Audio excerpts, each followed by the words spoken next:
Greetings. Happy Friday. Thanks for tuning in here today, live and on demand on Blaze TV, radio, podcast. Steve Deace here with Todd Erzin, Aaron McIntyre, our good friend.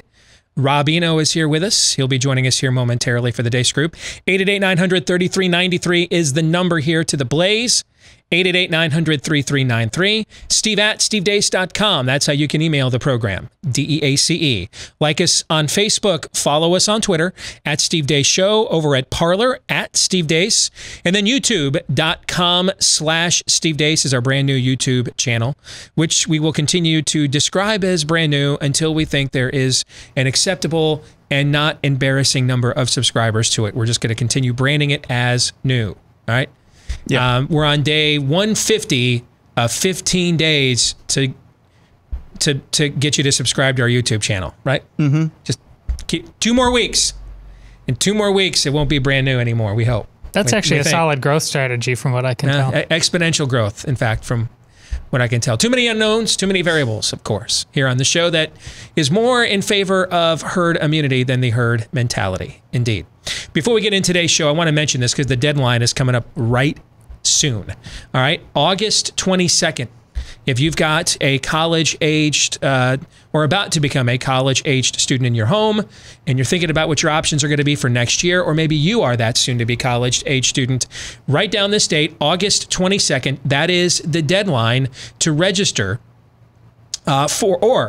that is the actual college entrance exam. My bad. So you got to register before that. That is the actual college entrance exam for the Classic Learning Test. What is the Classic Learning Test? Well, if you don't want to give your money to the left-wing groups called ACT and SAT, there is an alternative, and it is called the CLT. It is shorter than the SAT and the ACT, and you take it from the comfort of your own home with remote proctoring technology, and you also can get accredited up to, 200 schools nationwide are taking the CLT into account with your college application. So again, the next entrance exam is August the 22nd. Don't delay. Go to cltexam.com and register right now at cltexam.com. Coming up next hour, we will get into some of your feedback on a Feedback Friday. But before we do all of that, this time for the Deace Group.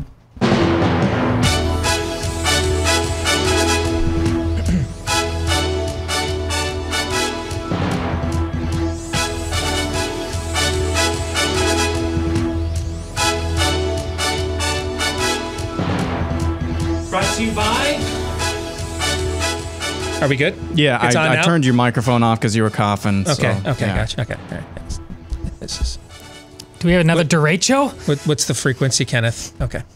Brought to you by Rough Greens VitaSmart. You know why we take so many supplements these days as human beings? Because all the good stuff that we really need from our food has been taken out for mass production and consumption for that longer shelf life. That's why we've made the supplement industry one of the most lucrative on the planet, because our food's often missing the vitamins, nutrients, minerals, prebiotics and probiotics. You know, we have so many food allergies today. That could be part of the reason why. Also, the omega oils, those things we need are gone. So we're taking them supplementally, right? Well, same thing goes for our pet's food. A lot of the pet food your dog loves the most also has had the good stuff taken out. And Rough Greens, that's where they come in because they want to put that good stuff right back in. They are not a dog food, but a premium dog food supplement. Comes in a powder form. You just pour it on top of your dog's food that it already loves, and apparently it makes your dog's food taste even better. I can't verify that myself, but our dog Cap, if he were here, I could do a live demonstration. He loves this stuff. Plus, it puts all the good stuff back in your dog's food as well. And right now, they want to offer you the 14-day Jumpstart bag for just $14.95. See if you see the difference in your pet in just a couple of weeks or less. Just go to roughgreens.com/blaze, RUFF, for roughgreens.com/blaze. It's our weekly look at the week that was, and it begins with issue 1. Bleep, Democrats say. You know, when you see entire media companies essentially exist to tear down Joe Biden, is there an equivalent to that on the left tearing down Trump? There really isn't. So let's institute a mask mandate nationwide. Overwhelming evidence that the mask, and depending on the type of mask you wear, increases exponentially the prospect that you if you are a carrier and you don't even know it, that you will not infect anyone when you cough, sneeze. County has a rule, no more than 10 can get together. Whether it's in your house, whether it's out here in a park, wherever it is. And by God, that is now the law. And therefore, the county sheriff should be here arresting people who aren't wearing masks, who aren't distancing. This is the worst virus in the history of medicine. I would just say to everybody, with all due respect to the Monday morning quarterbacking and color commentary, checking in now again on a pandemic, this is war, morning, noon, and night, and it is crystal clear what our directives were as it relates to long-term care and COVID-19 positives, and whether it's Governor Christie or anybody other smart aleck who says it was one thing when it was another, give us a break. It didn't have to be this way. 6 years ago, in fact, we had a different health crisis. It was called Ebola. And we all remember that pandemic. But you know what happened then? Barack Obama and Joe Biden did their job.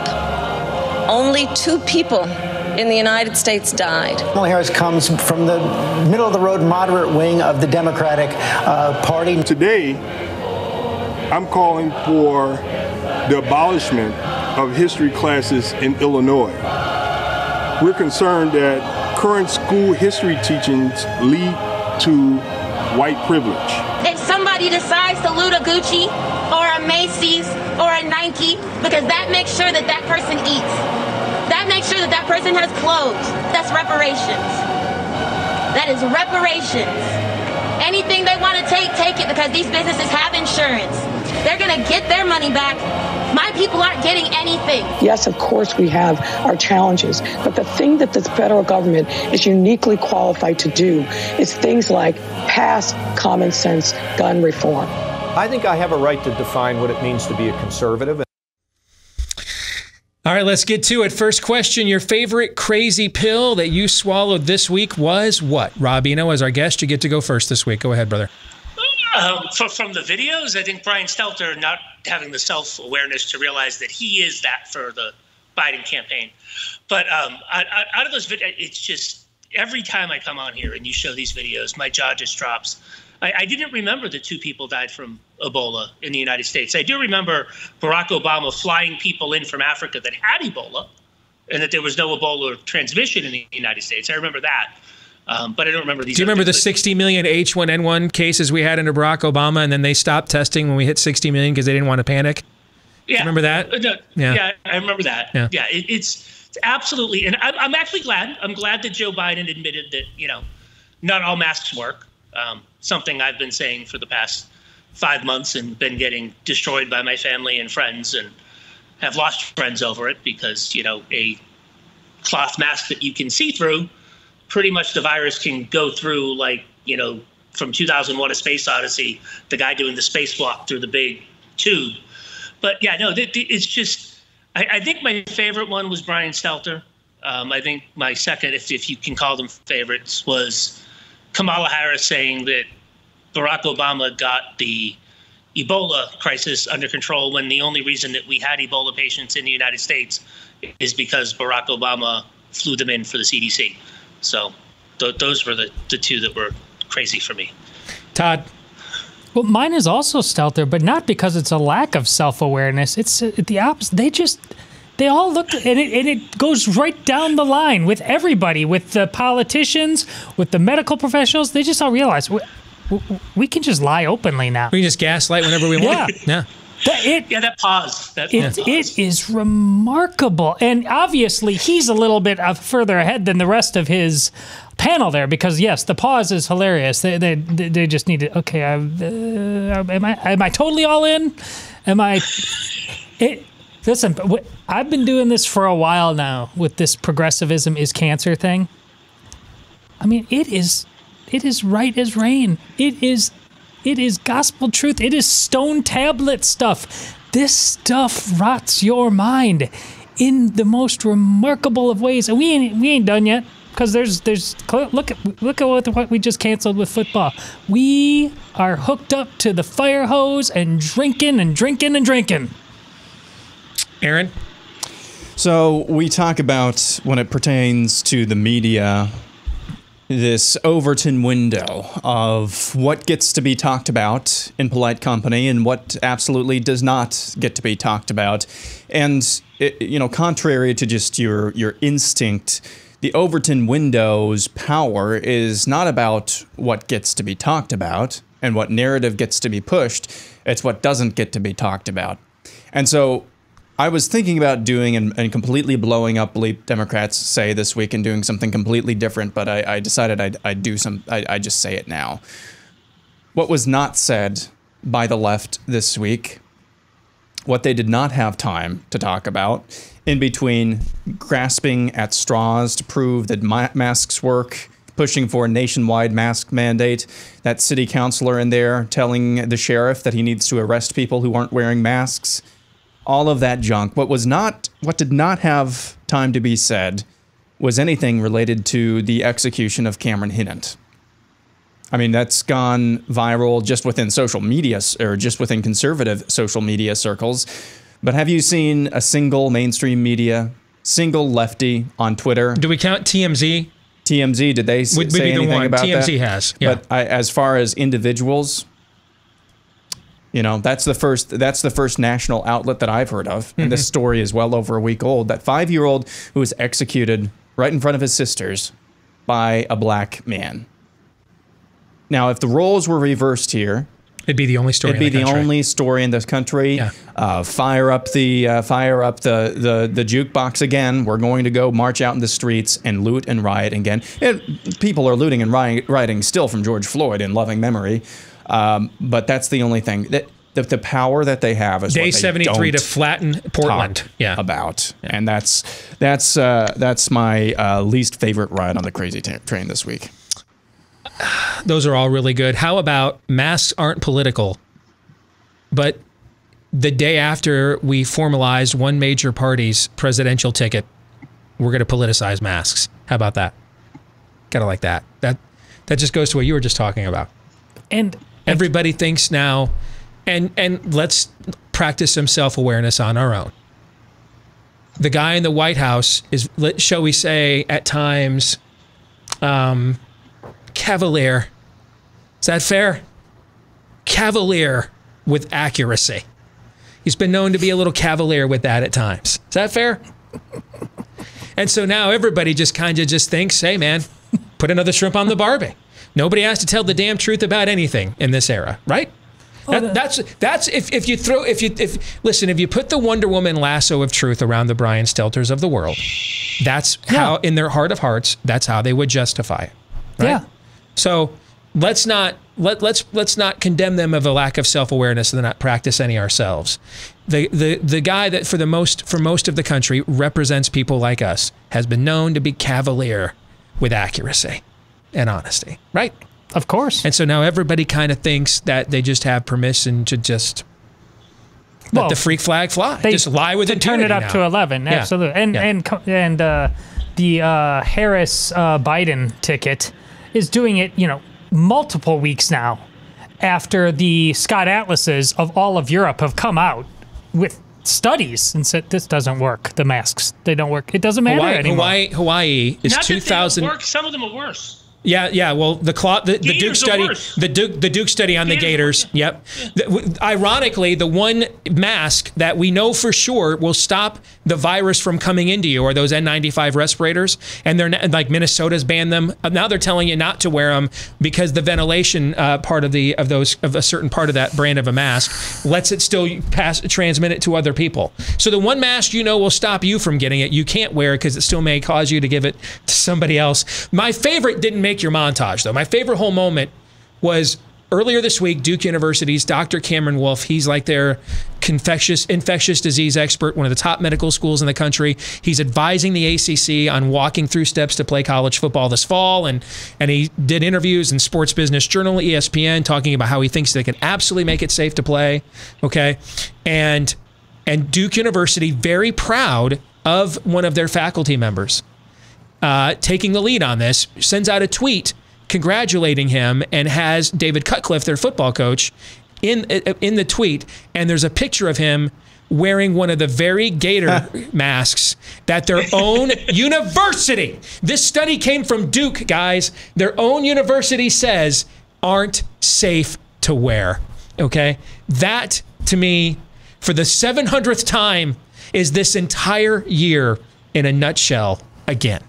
Exit question on a scale. But they have to do something. Yes. Well, we have to do something, and it will save one life. Yes. Okay. Exit question on a scale of 1 to 10, with 1 being the odds Joe Biden remembers selecting Kamala Harris as his running mate, and 10 being the odds Joe Biden would fail a cognitive test.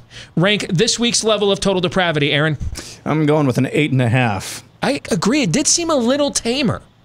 I mean, don't get me on. I thought it was nuts as hell, but I thought it was a little tamer. What do you think, Don't Todd? fall for that. It's a 10. All right. Don't. Rob, go ahead quickly.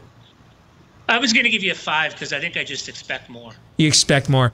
I just expect more, yeah. The American left, it just like the SEC, it just means more. Right, exactly.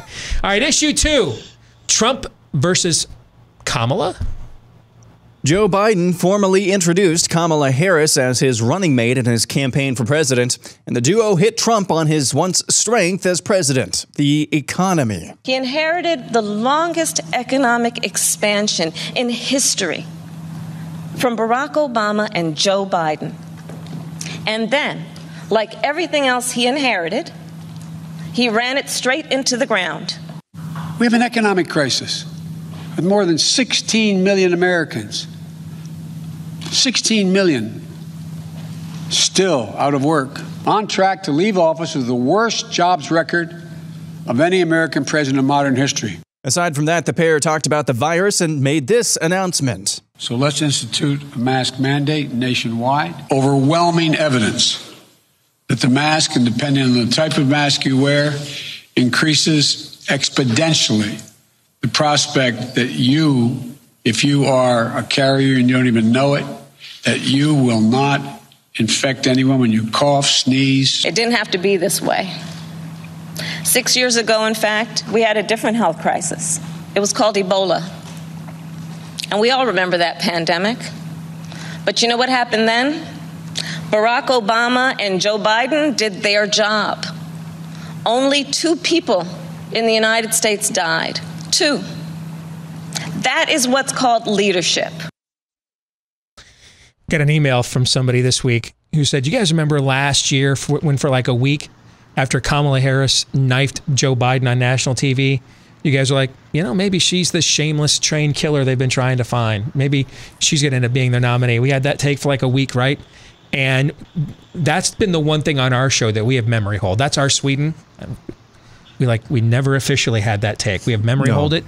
Okay, we have a 1-story memory hold, and it was like the 1 week that we thought Kamala Harris was going to be their nominee. And this guy emailed me and said, dude, this year is so screwed up that even your worst take of the year ended up actually being right, because she's essentially their de facto nominee. And if you look at the messaging from the Republican Party and the Trump campaign, now some of this, of course, is to troll and to further diminish Biden, and that plays into the messaging that he's just not competent to be president. But she is being treated as the face of the Democratic Party this week, in a way, from the people on the other side. I don't recall a vice presidential nominee in the past. So is this really, for all intents and purposes, is it really a Trump versus Kamala race now, Todd? What do you think? And if so, or if not, what does that mean? It is for at least a few weeks. There's way too much uncertainty about everything to know whether that's going to last. How Trump chooses to engage, if Pence decides to exit stage left and a woman is nominated. But just the Joker movie now. With this national mask mandate, I'm thinking about the end of that movie when everybody's running around the streets dressed like clowns. Mm-hmm. And doesn't his character, what's his name? Steve, forgive me. I don't remember. But the actual, it's Arthur. Arthur, yes. Arthur, is it Fleck? Arthur Fleck. Thank you. At some point he says, "Is it just me, or is everybody going a little bit crazy?" Yeah. See, that is so prevalent in everything in the news cycle, that to simply now, it's just Kamala versus, or which one is right? I don't know. Sorry. Kamala versus Trump now, beyond the next 2 weeks, no one can possibly say that for certain. Hawaii has had an indoor mask mandate since April the 24th. It's 2,000 miles away from civilization. It's literally an island if you go on a globe. It's a group of islands in the middle of absolutely nowhere. 2,000 miles away from any other civilization. It's had an indoor mask mandate since April 24th. You have not been able to travel there without a 14-day quarantine for months. I believe they've arrested over 50 people who tried to travel there. And a month ago, they initiated now an outdoor mask mandate in Hawaii. They have seen an over 700% increase in their cases. Yet 2 days after she's announced, they plant that flag, and there's Brian Stelter sitting like the Joker in jail, clapping. Yeah, gaslight away. All right, Rob, what do you think? Is it essentially now Trump versus Kamala, or is Todd right? This is just kind of a temporary thing for the next couple of weeks? I think it's a temporary thing for the next couple of weeks, and we'll see who the real nominee is. I guess the convention's next week, so they'll actually have a nominee by the end of next week. But I just want to talk about the way that the media goes after things that Trump says, because I heard a bunch of things in that, like in the selective clips that you guys pick. Joe Biden, this past week, Donald Trump said that the Spanish flu might have been something that ended World War II. He meant World War I. World War II came out of his mouth. It was a malaprop. It was a mistake. The entire media industrial complex went nuts. People like Brian Stelter and CNN had panels on it. They went nuts.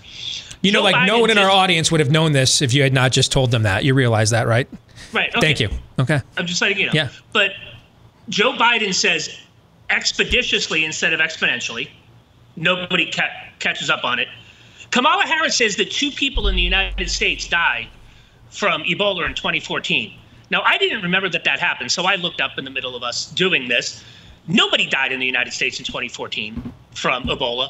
2 people had it, and those 2 people, like I said earlier, were flown to the United States to be treated by the Barack Obama administration and the CDC. There's no, there's no PolitiFact check. There's none of that. She's just able to say that with impunity. And the media doesn't attack her. If the media treated Joe Biden and Kamala Harris and the left like they treat Republicans with their stupid fact checks or their fact opinions, it would be a completely different world. And it's just, sorry to go off on the rant, but those 2 things just stuck in my craw because of the way that the media has been acting against Donald Trump for mostly malaprops. I mean, Donald Trump, you said earlier that Brian Stelter thinks that he can get away with lying more because of Donald Trump. I would argue that the media has known they can get away with lying for decades, and that Donald Trump is more a manifestation of putting it back in their face than anything else. And I think that well, I didn't put the lasso of truth around you. Okay. I put it around him. He's not going to acknowledge that he is as much to blame for Donald Trump being president today than Donald Trump himself is. He's not going to admit that, Absolutely. Rob. He is not going to admit that. Okay. So in his sociopathic world, where he has constructed a different reality, hey, we were all just sitting here preaching syrupy truth until this carnival barker P.T. Barnum wannabe came on the scene, and so now we feel like we have to lie in order we can get away with lying because he's so bad that this is what we have to do to stop him. That's what he would say. Yeah. Okay, I misunderstood the orders of operation of the lasso of truth. Yeah. I thought he was supposed to say the truth and not his truth. Yes, exactly. I didn't know the lasso of truth gives him his truth. Yeah, moral subjectivists really believe there is such a thing as my truth. They really believe that. Aaron, what do you think? So I've been trying, my instincts on Kamala, and specifically with how she's viewed by the Democratic base and Democratic Party as a whole, have been way over the place. I did call my shot, though, on April 21st during the overtime that I was riding or dying with Kamala Harris as the VP. And the reason that I gave was because it was the pick that made the least amount of sense. And lo and behold, here we are. Here's my theory as to why she was selected. I think to varying degrees, but I think we're all on the same side here. To varying degrees, we all agree that if Joe Biden wins, he's not going to be a 2-term president. He might not even be a 1-term president. Okay, and we're not wishing death on anything. Not wishing death. We're not wishing ill. It's just the reality. He's a very old man, or if he is the president, he's just a figurehead. And whoever his nominee or whoever his vice president is probably going to be running the show. So then, why would you choose Kamala Harris from a state that does nothing for you, and a woman who bowed out of the presidential primary, the Democratic presidential primary, 2 months before the first contest? Why would you choose her?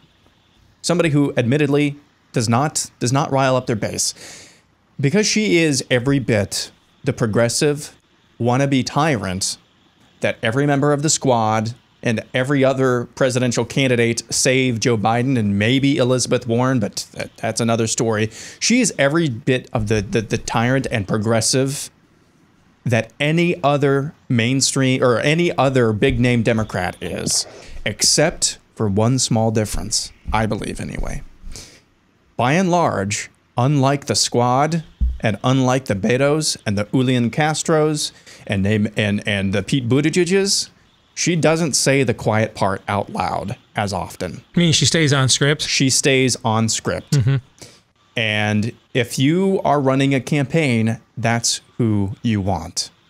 If you're running a campaign at this point, when you're playing not to lose instead of actually playing to win, which by all intents and purposes, the race is tightening up, but Biden's still got the lead. If you're just trying to sit and suck the air or, suck the air out of the ball here, I think Kamala works that way because she, at least as far as the campaign go, is kind of a neutral prospect.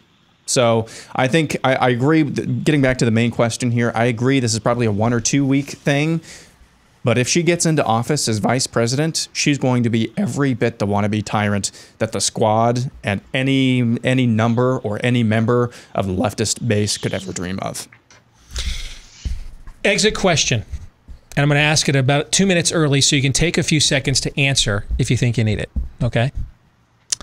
Do you still believe Joe Biden will be the Democrat nominee for president come election day?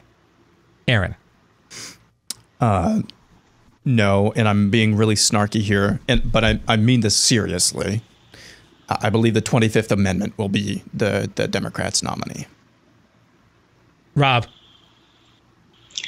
I think he probably will be. We have less than 3 months left now, so I think he probably will be. But I wouldn't be surprised if he's not. But I'm going to go with on election day, he will be. I think it was one of you guys asked when will the 25th Amendment be invoked somewhere on social media? And I think that will be at about 11 p.m. on Inauguration Day, just when Joe's going to sleep.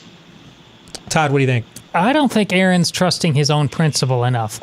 We believed on this show going all the way back that nothing about Joe Biden in this political climate made any sense at all. Yet here he is. So, yeah, he's going to be standing there at the end because nothing matters. So I waved the white flag earlier this week and said, I give. 2020 has won. Man needs to know his limits. What is the worst possible outcome to every situation? And I'm predicting that one. Okay? What would be the worst possible outcome here? What would cause the most unrest, the most turmoil, the most strife, divisiveness?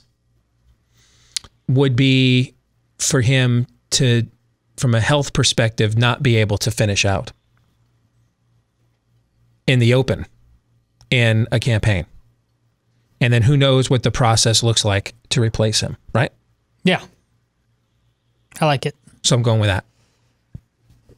Just because that's the trend line of the year from hell that we are on. We'll come back and talk some more here on the Deace Group in a moment. Hey, sadly, America's students are caught up in the politics of coronavirus. A lot of our educations are hanging in the balance. So to support the next generation of freedom-loving Americans, Patriot Mobile is running a school days promotion right now. Until September 12th, you can choose either a free phone or a free month of service when you make the switch to America's only conservative cell phone carrier. That's Patriot Mobile. That's right. Either a free phone or a free month of service. Plus, instead of charging hidden fees and funding a bunch of left-wing demonology that is a soul-crushing, culture-crushing dogma, Patriot Mobile instead will donate a portion of your bill to Students for Life instead. So you're going to get the same reliable nationwide service, but from a company that supports and shares your values. Switching is easy. You can keep your phone number if you want. You can bring your own phone, buy a new phone, whichever you prefer. They'll cater it to you. Call 972-PATRIOT right now to take advantage of this school days promotion. 972-PATRIOT. Use the promo code Steve when you call in at 972-PATRIOT. Or just go to patriotmobile.com/Steve. Again, that's patriotmobile.com/Steve. All right, back here on the Day Scoop, our weekly look at the week that was. Our good friend Rob Eno joining us here alongside myself, Todd Erzin, and Aaron McIntyre. Let's get to issue 3. When are the numbers low enough? Earlier this week, the Big Ten Athletic Conference, along with the Pac-12 Athletic Conference, did the unthinkable, canceling college football, or, if you believe the Big Ten, postponing it till the spring. The Big Ten was incredibly opaque in their reasoning for canceling the season, citing ambiguous health and safety concerns because of the coronavirus. It's a difficult decision, and unless you have control of the pandemic, it is fraught with a lot of risk and unknowns. And so I do feel that a pause at this moment, where we're trying to do a lot of things at once, including getting back to school, it's prudent. But what really is the state of COVID-19 in the Big Ten footprint? In Michigan, had a strict lockdown and now a mask obligation. Deaths have flattened there, but still not safe for the Wolverines and the Spartans to play for some reason. Next is Ohio, which is the quote-unquote worst performing state currently in the Big Ten footprint, and yet it hasn't been above 50 deaths in a state of 11.6 million in 6 weeks. Still not safe, though, for the Buckeyes to play. In Pennsylvania, it's been flattening its death curve since early May to now almost nothing in a state of 13 million. Yet it still can't have the Nittany Lions on the gridiron. Illinois had maybe the strictest lockdown in the entire Big Ten footprint. It's been above 50 deaths only once since June 20th in a state of 12.5 million. Illini and the Wildcats still can't play. New Jersey was the second hardest hit state in the country, and if it were its own country, one of the worst hit in the world. And yet the most densely populated state in the country has absolutely crushed the curve, probably reaching herd immunity the hard way. Rutgers still can't play. Maryland, another strict lockdown state with very high mask usage, hasn't been above 50 deaths since Memorial Day in its 5th most densely populated state in the U.S. Terrapins can't play. Indiana has crushed its death curve, and it's shut down on May 1st, but does require masks inside public buildings. Boilermakers and the Hoosiers still not safe to play football. Minnesota has had one of the toughest mask requirements in our footprint, hasn't been above 20 deaths in a state of 5.6 million in 2 months. Gophers still not safe to play. Iowa has been the most open state in the Big Ten footprint, never shut down, doesn't require masks. First to bring back high school sports, and yet has been in double digits for deaths only 7 times in the past 75 days. Still not safe enough for the Hawkeyes. Nebraska, next open state in the Big Ten footprint, even had 2,500 fans in the stands for a high school all-star game a month ago, only reached double figures in deaths 4 times in the whole pandemic. Still not safe for the Huskers. And finally, Wisconsin, which had its first potential mass spreader event in the country with a court-ordered election that had 450,000 people vote in person. Then the court ordered reopening that state, even including bars a few months ago. Death toll per day is only higher than 20 once ever, but it's still unsafe for the Badgers. It seems like the same logic, or lack thereof, that was used to cancel Big Ten football this fall has been, is, and will be used to justify the further cancellation of anything and everything the left deems unfit. When are the numbers low enough? Without I'm talking a real vaccine, like, you know, not the ones Big Pharma comes up with now just because there's huge dollar amounts in them. I'm talking about the stuff that eradicated smallpox from the planet, which wreaked havoc on us as a species for more than a millennia. Like Jonas Salk level stuff. Without that kind of a vaccine, how much lower because we're going to deny herd immunity. We're just going to pretend it doesn't exist. We're not going to go there. Although New Jersey apparently got there the hard way. Okay. But we're not going to actively, the average age of a positive new test in our home state of Iowa for the last going on 2 months has been 22 years old. That's how you get to herd immunity. You take the healthy people out there, you let them and their hardy immune systems confront the strain and weaken the virus for everybody else. That's how we get there. Okay. But we're not going to do this collectively as a country, at least not before the election anyway. So tell me then, when are the numbers low enough? How do we get better than this without herd immunity and without a vaccine? How do we do better than this? And let's look at the numbers nationally. CDC said as of yesterday, 2.1% of all ER visits in America are for COVID symptoms. 2.1% of ER visits in America for COVID symptoms. Only 1.9% of COVID cases are currently hospitalized. Since July 1, our CFR for COVID has been 1.5% here in the United States, same as in Europe. Only 0.14% of Americans are currently hospitalized with COVID. And if you got rid of people who were there for only COVID and had no other maladies or pregnancy at all, the number would be even far lower than that. Only 0.7% of Americans are even a positive case. That's not even counting false positives. Only 0.04% of Americans have died of COVID with a median age of 78, which is the actual average U.S. life expectancy. And again, that's died with COVID. We're not counting whether any other comorbidity, diabetes, hypertension, heart disease, nothing else, just that. We have done 41 million more tests than the next closest free nation on earth, India, which has 4 times the population we have. And we have done 41 million more testing, more tests than they have. When are the numbers ever good enough? Rob, I ask you, when? How much lower can we actually go without a vaccine or herd immunity? When can this be good enough? I think it'll be good enough on the first Wednesday after the first Tuesday in November. I think, or actually about 8 p.m. Hawaii time on the first Tuesday in November. I think that this all goes away after the election, and that we are like, maybe we are doing okay, everything's fine. I seriously at this point truly believe that, because there's nothing else in the numbers that would tell me anything else. You heard about Texas going crazy. Texas has been, here in Texas, we've been dropping our cases every single day. We've dropping our the deaths. Sunbelt wave is over. You don't hear the media is not like all over that. Yep. In the left, they'll still say when you bring up Sweden, who reached herd immunity, who tried to put all of their elderly people, people like myself with diabetes, away for like 2 months. You guys go in self-quarantine while the rest of us go out and get it and get herd immunity. If you look at their curve, if you look at their actual numbers, they're the lowest right now in Europe. And they're actually, the rest of Europe is spiking with cases, because the sad part about this is this doesn't stop until 70% of us get it. It's herd immunity, right? It's how every virus works. This stops when 70% of us get herd immunity, and get immunity, and then the virus can't find a host, and it flares down for a little while, and maybe in 15 years it raises its head a little bit for a while at a much less virulent strain, and somebody gets like a cold or something like that. I know people who have gotten this that are in their 20s that a friend and his wife, the wife works in healthcare, she got it and had to get tested, and they were like, oh, it was like a bad cold, and it went away in like 24 hours. It wasn't anything big.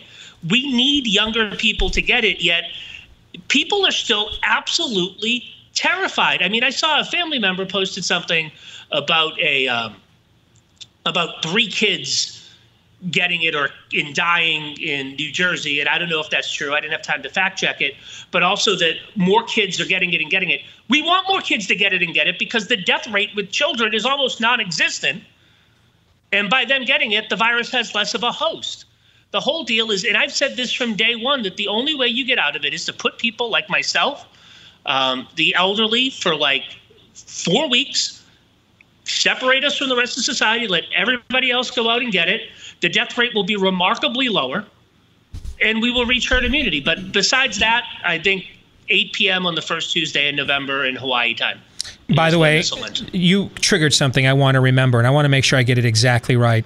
Because with the kids going back to school, we saw this early in the pandemic, and now with the kids going back to school, you're going to see another round of this. These outlier cases of the one kid that died, or this happened. Remember the story in L.A. Remember the story in LA where the NBC affiliate in LA that was like last month ran this huge story about the kid who died with COVID symptoms in the headline, remember? Yeah. And then you read the story and it says, well, he tested negative. Well, I'm guessing if the autopsy had come back that he was positive, don't you think we would have known about that, right? Okay. Well, there's a story going on. Remember that story of the kid in Connecticut? The story of the kid in Connecticut who died. Remember that? Okay. Yeah. And the governor in Connecticut, went on TV and made a big deal out of it. Okay. Hartford Courant yesterday, quote, headline, Hartford baby who died in March was called the youngest coronavirus death in Connecticut. Months later, medical examiner says the baby had COVID-19 but did not die from it.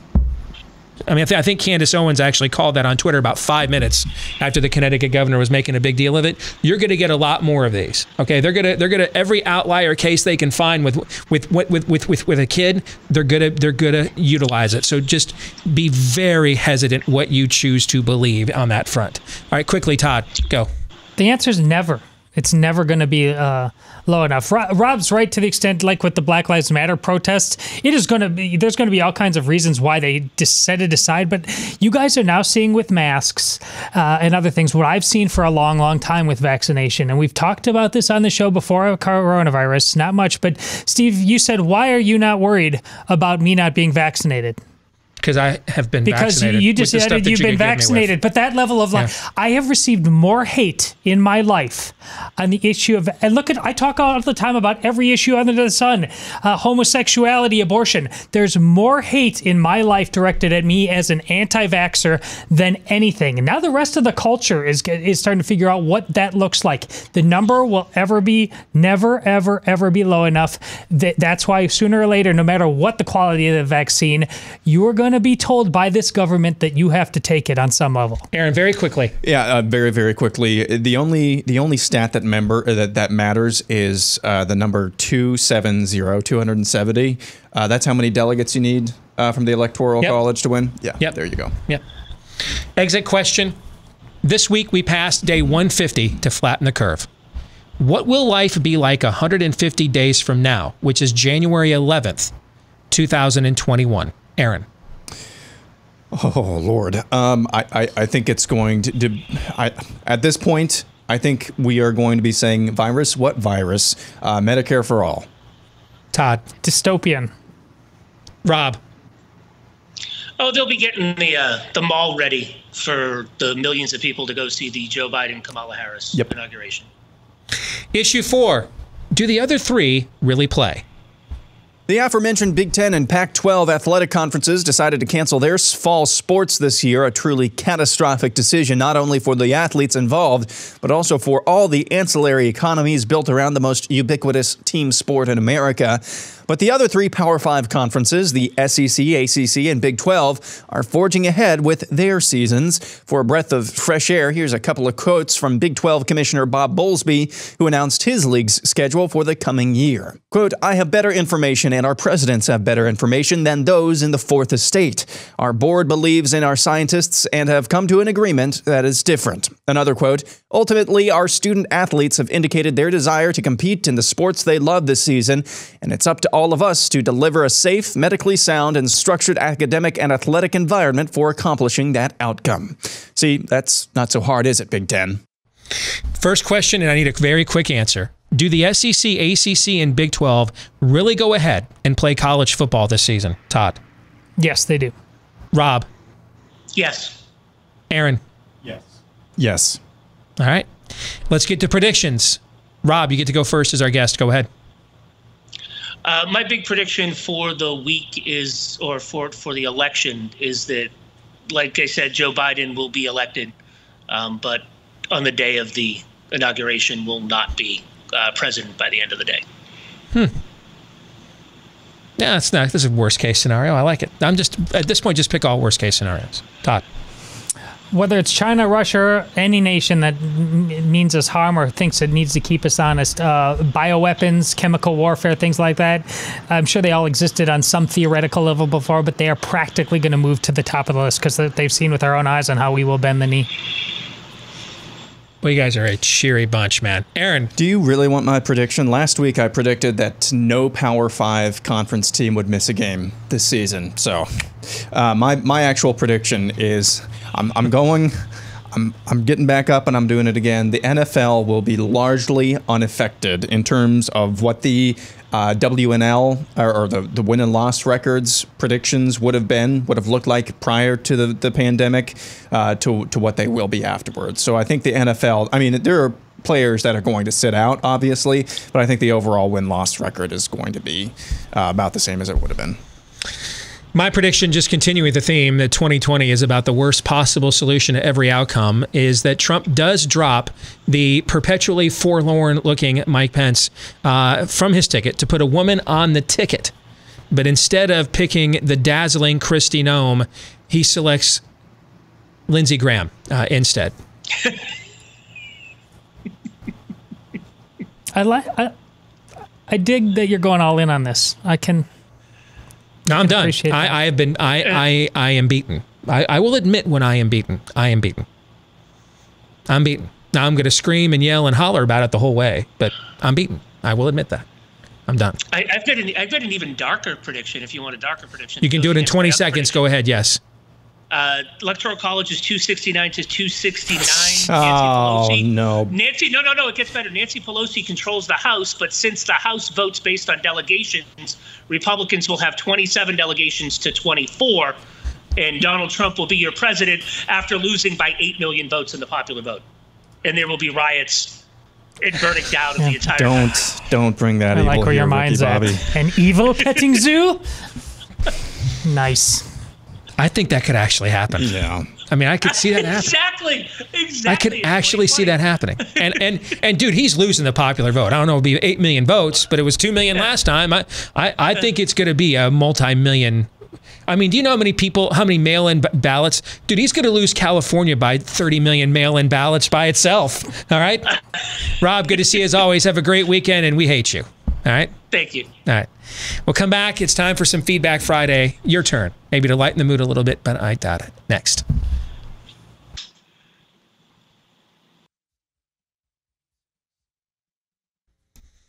Back with Hour 2, live and on demand here on Blaze TV, radio, podcast. Steve Deace here with Todd Erzin, Aaron McIntyre, and all of you. Steve at stevedeace.com is the email address. Like us on Facebook, follow us on Twitter at Steve Deace Show, Parler at Steve Deace, youtube.com/Steve Deace is our brand new YouTube channel, and the last name is DEACE. If you're a podcast listener, thank you very much. If you haven't done so already, please hit that subscribe button up for us and give us a 5-star review on whichever platform you podcast us from. The more of those we get, it helps the show to grow, and we want to thank the thousands of you that have left us those 5-star reviews already. They absolutely help to boost the show at the very least, I should say, to boost our own egos. And I think if you've learned anything about this program over the last many moons, it's that we could all use an ego boost around here. It's all we have left, quite frankly. It might be all that we have left, indeed. All right, let's get to some Feedback Friday, brought to you by ScoreMaster, created by credit data scientists. Did you know the average ScoreMaster user can raise their credit score 61 points in 20 days or less? How do they make this work? Well, ScoreMaster puts you in control of your credit score with new science that super boosts it faster and easier, because you get to see for yourself what the path to success is, as opposed to that long printout and you don't understand half of it. You're not even sure there's a portion of it that's even about you. ScoreMaster lays it all out for you simply and cleanly, and then gives you a path forward. You can enroll in minutes and see how many plus points you can add to your credit score. You'll be shocked at how fast you can do it. And why is it necessary? Well, it can help with getting a home loan, buying a car, refinancing, or even getting a job these days. More and more employers are doing credit score checks as well. So visit scoremaster.com/Steve. Right now, visit ScoreMaster, just like it sounds, scoremaster.com/Steve. Ready for some Feedback Friday? You got it. Let's do it. Let's begin with David. Let's start with some good news. You guys want to start with some good news? I feel like Lucy in the football right here. No, this is real good news. This is real good news? I'm not trolling you. This is legit, okay? David writes, you guys make differences you likely are not even aware of. I sent all your links that you sent me to a friend. This is the dossier about schools. And I haven't updated this the last few weeks. There's been even more. I just can't update everything. It would be like a whole other job for me, okay? But this is a dossier that hundreds of you have asked me for, that I have sent to just parents, but also school board members, teachers, educators, public and private school, all over the country, at least to get the conversation started, okay? And it's all linked. You can read all the stuff and all the studies from all over the world on this all by yourselves. And he says, I sent all the links that you sent me to a friend, and wow, did it make a difference. We had a 5-2 vote on our school board to reopen schools and to do so without masks. And it was 5 members who all read your dossier. They've all now also become listeners to you guys' show. And just wanted to tell you thank you and God bless. And this is from a district in Kansas that voted to reopen schools 5-2 without a mask requirement. And it was based off of, at least some of it anyway, based off the work we've done on our show. So hashtag winning. That is a win, no doubt. Those 5 people, whoever you are, there's no amount of helmet stickers that will do justice to your ability to just set down the yoke of groupthink and just be unafraid to make a decision on your own and go with it, come what may, just because it's the right thing to do. And again, not because of spaghetti monsters in the sky, that actually decide, okay, I see you and raise you on the data. Be not afraid. The number one reason all of this is being done is because it's Steve's theory about high school. We are so immature now as a people. There is no real leadership. We absolutely need to go into 40 years in the desert mode and just purge these people out in every single institution. And when we rebuild, we'll start with people like you who did your job.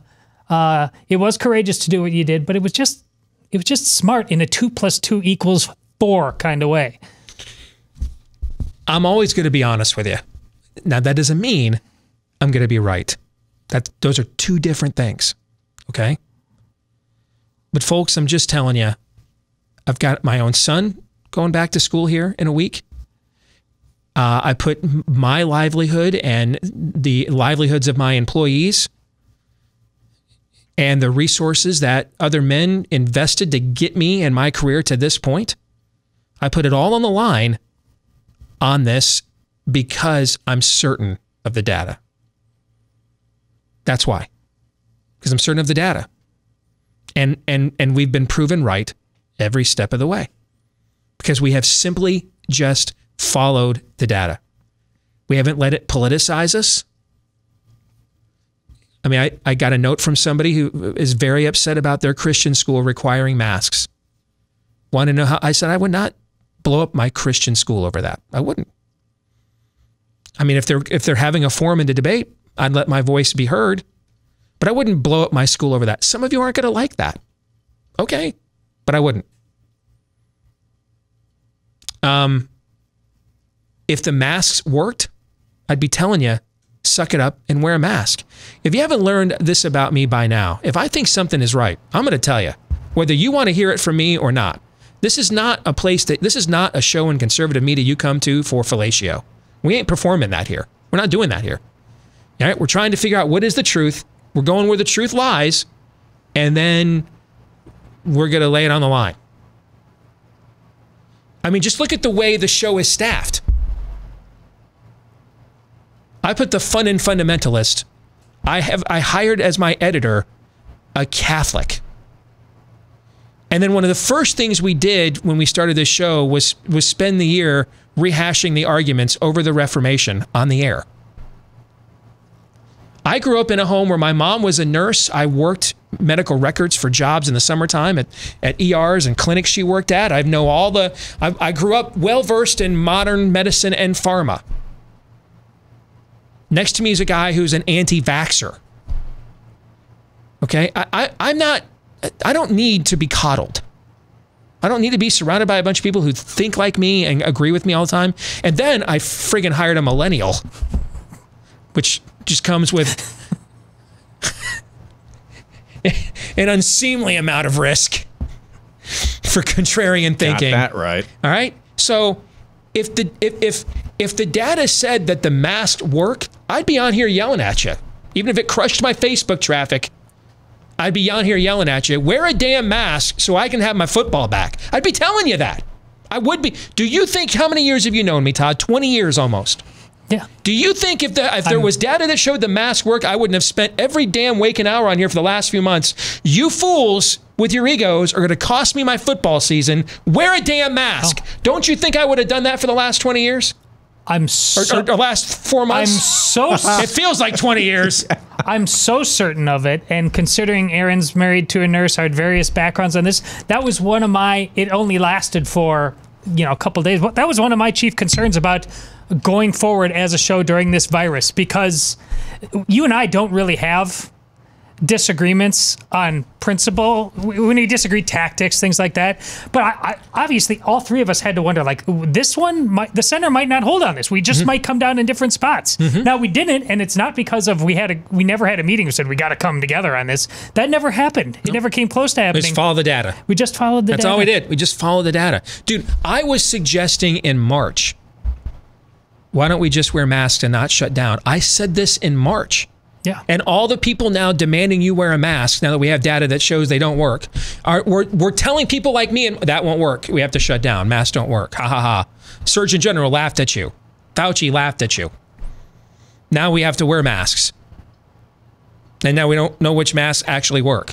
And now the mask that will actually do the best job of stopping the virus from coming into you, you can't wear because it has a filtration or a ventilation system valve. So it doesn't stop you from still giving it to somebody else. I mean, the whole thing is a crock. Okay? The whole thing is a crock. I mean, go back and look at what Aaron put out there in one of the issues for the Deace Group, where he went over the stuff in the Big Ten footprint. I know everybody was focused on the charts, but did you listen to what he said? This state, no mask requirement. This state has a very strict mask requirement. Helter skelter. And even in our own footprint here, all over the place, diversity in what they demanded and what they did not. And yet, did you notice, now think of those charts you saw last hour all over again. Did you notice they had all virtually the exact same epidemiological curve? I did. Whether they shut down or they didn't. Whether they did a strict shutdown like Illinois and Michigan did, or they didn't shut down at all like Iowa and Nebraska. Whether they wore masks like Minnesota, it makes everyone, I read today, it's maybe if you live in Minnesota, you can tell me I'm wrong. I read today, if you're above 5 years old, you have to wear a mask like everywhere in Minnesota, is what I read today. And so, I mean, in Iowa, there's no compulsory mask usage anywhere unless it is done by a private business. And they all had the same curve. They were all relatively in the exact same spot sitting on August the 13th. The data was as of yesterday.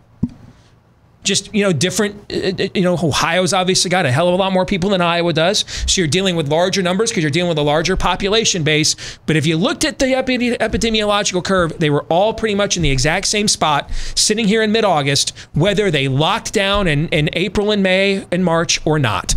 Whether they were compelling masks in June and July or not.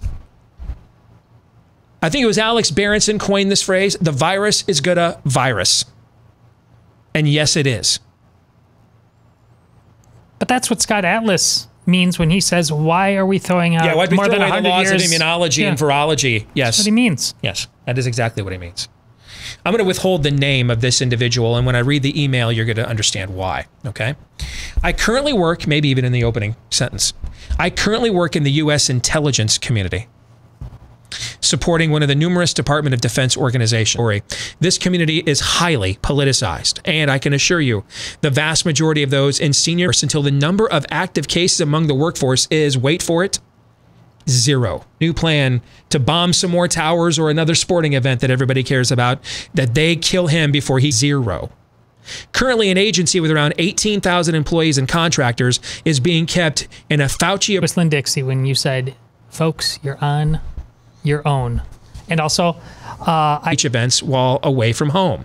I explained to the administrators that prior to coming to the university, I was a detective. There's a cohabitating parent, and if the parent is living with somebody else and the child has been abused, you guys over other person. That's overwhelmingly who it is. Okay. I've investigated this crime hundreds of times. I've also investigated adult male rape of teenage boys. And the key to that crime is also access to the victim.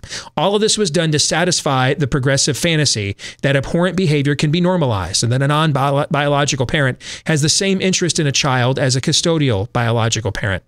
This was the hill I chose to die on. I took my retirement account and started my own business. Hill, then just bear the burden of it. Don't complain. I contrast her comments to the actions when I walked out of WHO to get to this point. There are men you've never met who invested in. So I don't know. From where I'm sitting, I think I risked quite a bit, as a matter of fact. Sounds like Mike in Fort Worth, he risked even more. I'm not doing it. And worst thing he could do is fire me and I just have to go do something else with my life. He made that choice. We made the same one. And to media, okay? In fact, I was mailroom clerking while I was working my way up. I was working in the mailroom at Blue Cross Blue Shield while doing that. There's not like, and put on the market. What else will we be allowed to do? I think I told you this when we had this conversation with Sick and Tired. Things I've had to, the stance I've had to take in this job, which I'm not a victim. I'm fine taking them. So yeah, man, let me call up Ted Cruz. Hey, you have an opening in your Senate office? I'm sure he'd love to have, probably not. Dividing fractions, that's what you're brushing up on. Yes, nice. Yeah. Of how people are missing out on the once-in-a-lifetime events that have literally been stolen from us. I was planning on taking some family members with me to one of our destinations, like Aruba, for a nice layover and celebration. If it was Captain Trips, guys, I'd be very disappointed. But infection, the Fauci of Switzerland, not Sweden, Switzerland, wrote a piece in early July. Infection, but not as high as we had hoped, and nowhere near herd immunity. So we got to lock everyone at this than we ever anticipated, and it changed our paradigm for how we were treating this from an immunity standpoint. Now, Singapore had a study about this. Remember the 17-year T-cell immunity study in Singapore? That was like 2 months ago. We've had other studies along these lines that we have cited on this show. Yesterday, for the first time, your National Institute of Health, that's Anthony Fauci, for the first time acknowledged T-cell immunity. It was August 12th. Singapore, ahead of the curve, ahead of the United States. Guys, Singapore, where they were still caning people recently, and maybe that's why they were ahead of the curve. Who knows? I got a list of people I think could use a cane. Know what I'm saying, G? I'm with you. Yeah. August 12th. Our smartest trust the expert on August 12th finally acknowledged T-cell immunity on August 12th. When it's been discussed and bandied about countries. I'm telling you, if you read what goes on in other countries, they almost laugh at us. And almost laugh at him. He's like a joke. He's a celebrity here. Not so much when you get outside the Continental. And the joke's on us. The joke is on us. And I could do whole shows of just stories like this. Moments of lifetimes. If it really was the worst we'd ever seen, then Bob, you're concerned about you don't get a last vacation flight to Aruba with your family? Dude, get over yourself, right? Mm-hmm. Except that last line from his note. It didn't have to be this way. No, it didn't. Doesn't mean you could go to Aruba or any place you wanted, but there should be places for you to be able to go. But here we are. And then the country that even just more than a week, just about a week ago, they were telling us was the model for lockdowns is about to go into a stage 4 lockdown. New Zealand. As we speak right now. It didn't. You're right, Bob. I'm sorry, brother. And to all of you, your graduations, your proms, the events, the benchmarks of lives that we'll never get back. I'm sorry to all of you. I really am. I mean, I haven't missed anything like that, but you know, little Stevie has built the escapes of his life have been the NCAA basketball tournament and Michigan football since I was in the 5th grade. Gone. So even the little things that really don't matter, but give us some enjoyment, give us little Sabbaths in life, you know, so that it's where we go to get distracted and re-energized, to get back into the arena, get back into it, those things being taken away. So you're right. It didn't have to be this way. That's what makes it infuriating. If it did, then you're not guaranteed perfection east of Eden, or even pretty good for that matter. But it didn't have to be that way, and that's why it's infuriating. More of your Feedback Friday here in a moment.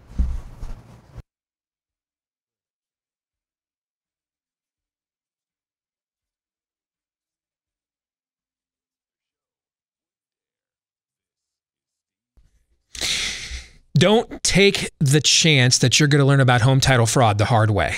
All right, Deborah found out the hard way what home title fraud's all about when one day she just moseyed out to her mailbox like any other day and saw there was an eviction notice for her own home inside. How did she get there? It's called home title fraud. Cyber thieves have discovered the titles to our homes are kept online, so they forge your name on your deed and state that you sold your home to them. And then they refile as the new owner. And in Deborah's case, she found out not just the hard way, the worst way. About the only way I know to make sure this doesn't happen to you, because I know your homeowner's insurance won't help you, but Home Title Lock will. They'll put a virtual barrier around your home's title, protect your most important investment. The instant they detect any tampering, they will mobilize to shut it down. But first things first, go to HometitleLock.com. Find out if you're already a victim and you don't know it. You can put your address in there to learn whether your title's already been targeted. And then while you're there, if you want to sign up, you can use the promo code STEVE to get 30 free days of protection. That's 30 free days of protection with the promo code STEVE at HometitleLock.com. Again, that's HometitleLock.com. Let's get back to some Feedback Friday. Matt Pohl has a question. Maybe you two could come up with the answer to this one, okay? Guys, can you tell me why it is safe for Notre Dame to play football and not for the Big Ten when they are located in the heart of the Big Ten footprint? Thank you. And I'll hang up and listen. I don't know. So, gentlemen, you're up. Go ahead. I'll wait. Yeah. Todd, you're Catholic. Answer for all Catholics and all of Catholicism. Do you know why Notre Dame can play football in the heart of the Big Ten footprint there? And you guys ever been to South Bend, Indiana, by the way? No. Have you? No. My wife and my oldest Hajj? My wife and my oldest daughter did. First of all, well, let me say this. There's two South Bends. All right? There's the Notre Dame campus, and then there's Duck. Okay? There's two different South Bends. There's one South Bend where you're wearing a mask to prevent the spread of coronavirus, allegedly.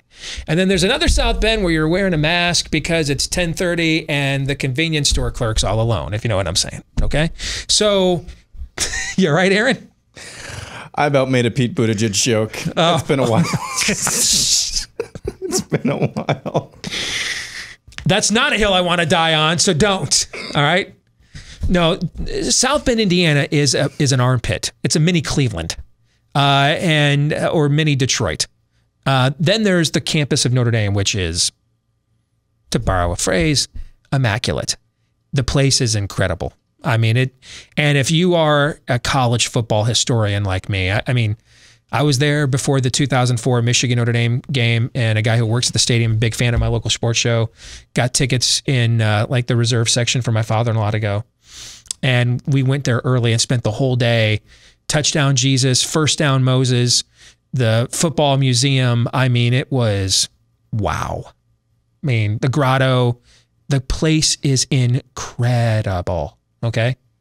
But I'm kind of surprised, frankly, you sent your wife and daughter to South Bend, Indiana by themselves. I ain't sending my wife and daughters to South Bend, Indiana by themselves, brother. I'll tell you that. Not unless they're packing. They're not going by themselves. Okay, because there's two different South Bends. But it is in the heart of Indiana. It's 30 miles right off the interstate past Gary. And if you don't think about Gary, Indiana, I mean, the kids get Kevlar for, orientation in Gary, Indiana. Okay, so how can they play football at Notre Dame in the heart of Big Ten football, Big Ten footprint, but the rest of the Big Ten can't play? Todd, go.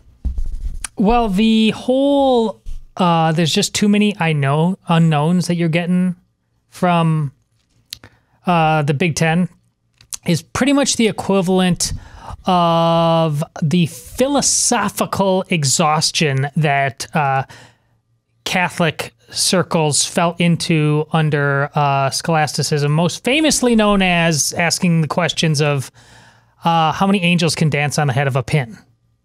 It's just, and that was an example of how, what are we doing here? This is absurd. There's a lot of things we do know and can know about any number of things, and you're turning this thing into being borderline useless. And that's what we've done with science. We have used science just to needlessly scare the crap out of ourselves. So the people at Notre Dame right now are not falling into that fallacy. Apparently, they have learned the lessons of centuries, although they're making other mistakes at Notre Dame. I promise you that. But on this one, no. And if that has to do with football's too big of a shiny idol, it could be perhaps because of that. That's the thing that's distracting them. But it's keeping them from falling for another much, much more stupid and damaging idol. Honestly, at this point, I think it all has to do with whether or not these certain schools went out onto the quad, drew a pentagram, and then sacrificed a goat. If they did not, then the virus will come to those schools. If they did, then the virus will spare them, because that makes about as much sense, and that's about as rational as any of the decision-making surrounding the Big Ten's cancellation of college football has been. I mean, there are no answers. Again, this goes back to what we talked about at Aaron, the are you as an evangelical Protestant accusing the Romanists in South Bend, Indiana, of engaging in heretical, mystical, liturgical, religious idolatry? No. Well, no. I guess I probably should have thought that through a little bit better with the Catholic in the room here. No, it's just hyperbole. There's this one guy that, as you actually pronounce that has like all the conservative Christian media people on his list, and he like every time there's a reference to anybody Catholic, that is like the lead-in. The Romanist. It's crazy. Oh, Lord. He's from South Carolina. I remember his name. It's like a 5-7 word lead-in. Yeah. All right. It's the only thing you need to recognize about this is what I brought up the other day. Early on, back in March. Okay, you can have only a limit of 200 people in Seattle, only a limit of 250 in Spokane. You can have a limit of 100 people in Des Moines, but a limit of 50 people in Chicago. I know. It's just, that's how you know it's not guided by I don't want to hear any science. more complaints about what is boil a young goat in its mother's milk in Leviticus mean ever again. Nope. I don't ever want to hear any more of that. We're living the progressive Leviticus Are you guys right going to now. ban shellfish? I don't want to ever hear that. Ever again. All right? Tim writes, my understanding of herd immunity is that when the herd reaches immunity, it provides a shield to the most vulnerable population. However, the lockdowns seem to be preventing us from reaching this, which, correct me if I'm wrong, but doesn't that put the vulnerable population in more danger? In my mind, it's like a warrior being attacked by an enemy, and he either needs to parry or block the attack with his shield as quickly as possible. Our strategy seems to be just not to put the shields up altogether, which seems like the public health version of suicide to me. The warrior dies very quickly if he doesn't defend himself. So from this line of reasoning, I have 3 questions. Number 1, why haven't I seen this messaging from the president or Fauci or any other public health expert except for John Ioannidis or Scott Atlas? Number 2, why haven't I seen this discussion on social media? I can totally sympathize with conspiracy theorists because of this. And number 3, do you think there will eventually be found a correlation between more deaths in countries that lock down as a percentage of population versus those that did not lock down, and that those who did not lock down will eventually be shown to have both fewer positive cases and fewer deaths? Tim? I hate you. Let's get to the next email. I don't know what to say, man. I mean, I've done this for 6 months, man. Okay? The UK is already admitting 2 lockdown deaths for every COVID death, for every 3 COVID deaths, right? Correct. 2 for every 3. And that is with coding deaths with COVID, not from, right? With, right? With. Okay?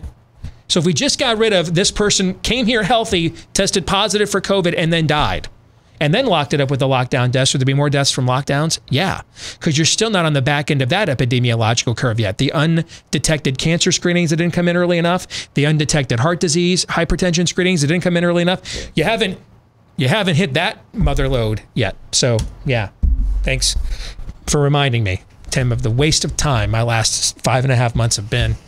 Bruce writes, I recently listened to a very well-known national sports talk show during which a caller started to discuss actual data on COVID to justify continuing to play college football. The host immediately shut him down, stating that college presidents were using different data to make their decisions. Yet he failed to provide what any of that data is. Why are the majority of sports commentators ruining their chances for long-term employment by supporting and justifying the shutdown of college football when the data doesn't support it? Do they think ESPN and other outlets are going to continue to employ them when there is nothing to speak about and no one is listening? Are they more likely to get fired if they state the facts and data, or does promoting panic porn provide higher ratings? Based on your background, maybe you can provide some insight to this unusually self-destructive behavior. You bet I can, Bruce. But it has nothing to do with my background in sports media. Idolatry. Idolatry. I mean, think about this. The Jews went down to the valley of Ben Hinnom concerned about their harvest, their future, right? And then decided that the path forward to ensure those resources that they needed, those precious resources would be there, was to murder the most precious resource they had, their own future, their own children. Idolatry does that. It makes fools and cowards of us all. And this is the premise of the nefarious plot. The people are so far gone that the demon will tell them. You show them the truth, yes, and they won't believe it. No. Yeah. And because then what happens is, it's that scene in the movie, I haven't quoted this movie in a while, but it's the great theological exegesis you'll find in Talladega Nights, the Ballad of Ricky Bobby. You're not paralyzed. Yes, I am. You're not paralyzed. You're not paralyzed. Get up, Ricky. Yes, I am. Yes, I am. Aren't you being a little bit hard on? He's not paralyzed. Okay. They want to be paralyzed. They want it. They can't do anything about that. They want to believe they cannot rise and walk. They want to believe it. That the idolatry is too strong. They just want it. And that's why when you show them the data that says, Lazarus, come forth.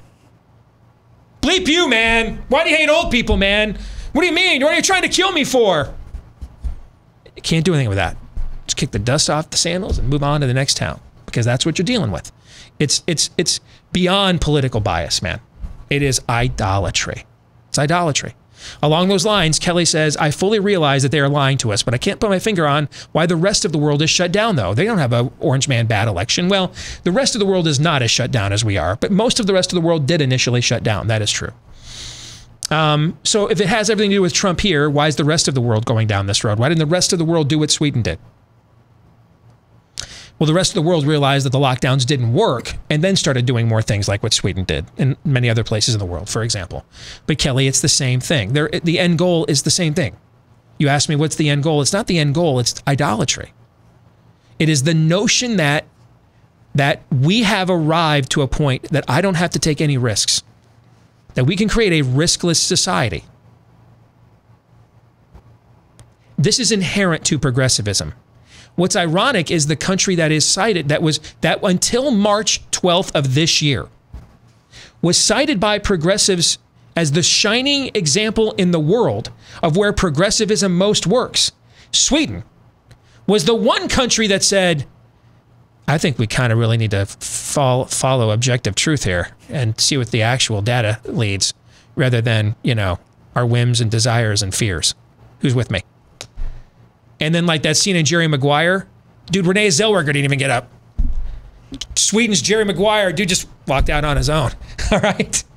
I mean, that was Sweden. Sweden was the place that we were lectured to. This is the progressive Valhalla.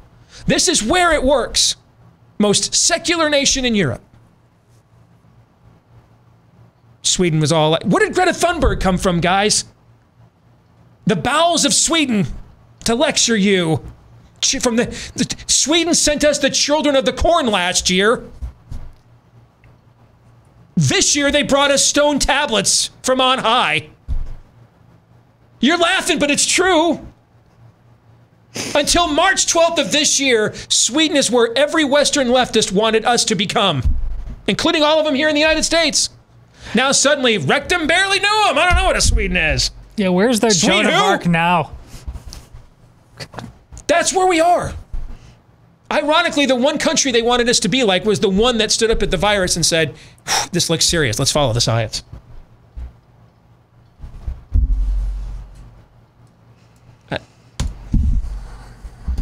The end game is when the prophet Isaiah Kelly says, which side of the idol do you know to burn and to worship, and which one to worship? That's the end game. This is what idolatry does to people. Let me say this one more time before we get out of here for the weekend. If you want to see your pet thrive in 2 weeks or less, try the 14-day Jumpstart bag for just $14.95 from our friends over at Rough Greens VitaSmart. That's RUFF. That's how they spell it. Go to roughgreens.com/blaze. You can try the 14-day Jumpstart bag for just $14.95. Put all the stuff back in your pet's food that they've taken out, all the antioxidants and the omega oils and the vitamins and the prebiotics and the probiotics. Put it all back in, and apparently it will make your pet's food taste even better to them. At least it does for our pet. And see if you don't see your dog thrive again. Go to roughgreens.com again. That's RUFF.com, roughgreens.com. They've taken a lot of good stuff out of your dog's food. That's why we're taking supplements. They did the same thing for the people food too, you know? So same thing goes with your pet. roughgreens.com/blaze. That's RUFF for roughgreens.com/blaze. Gentlemen, any final thoughts? Don't end up in a ditch. As always, the evergreen admonition on the weekends. If you've been watching, listening, consuming our show for the last week, thank you for doing so. Try to get outside, get off of Twitter, get off the internet, get away from the madness, hug your loved ones, all that good stuff. Just try to have a miniature Sabbath as much as you possibly can on the weekends. Happy birthday, Tessa. You're 15. I love you very much. What That was really sweet, and I don't know what to say now. I don't know how to follow that up. Gotta fill 20 seconds here, Steve. I know. I don't know what to say. Yeah. Tell us about Tessa in 10 seconds. Cool chick, like trying to be like her big sister, soccer, running, and we're gonna do some of it this weekend. Finally. Yeah? Yeah. I don't know how long it's gonna last, but we're starting tomorrow. Are you? Yeah. Padded practices in the Big 12 Conference begin tomorrow. Padded practices in NFL began today. Yeah, I know. I know. Getting closer for some of us. Have a great weekend. We're going to stick around and do our best and worst of the week with the overtime. For the rest of you, we'll see you on Monday. Until then, John 3:17.